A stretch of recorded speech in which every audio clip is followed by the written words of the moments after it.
President Obama heads to Toronto today for the G8 and G20 summits, the annual meetings of world leaders. And they'll have plenty to talk about. CBS News Chief White House correspondent Reid is already in Toronto with a preview for us this morning. Chip, good morning. Well, good morning, Erica. You know, in recent days and even weeks, the president's agenda has been swamped by issues like the oil spill and Afghanistan. Well, for the next 3 days, he hopes to keep the focus on mending the global economy. President Obama welcomed his Russian counterpart, Dmitry Medvedev, to the White House for the first time. The pair discussed trade and security issues, but Afghanistan was still the pressing topic of the day when reporters got a chance to ask questions. I am confident that we've got a team in place that can execute.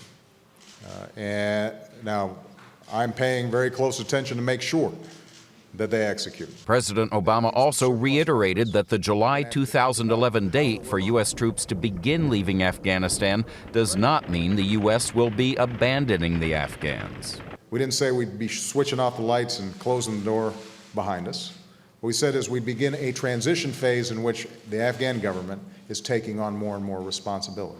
Later today, President Obama tries to put the focus back on the economy, making his third foreign trip of the year when he travels here to Canada for 2 international summits. The stakes for the United States this weekend are to ensure that all of the major economies in the world are still aligned in terms of how they're trying to respond to what still remains a very difficult economic circumstance. The president arrives here in Toronto later this morning. In the past, he's taken a very strong leadership role at these international economic summits, and he is expected to do so again. Erica? All right, Reid in Toronto this morning. Chip, thanks. A lot happens early on The Early Show, weekday mornings on CBS.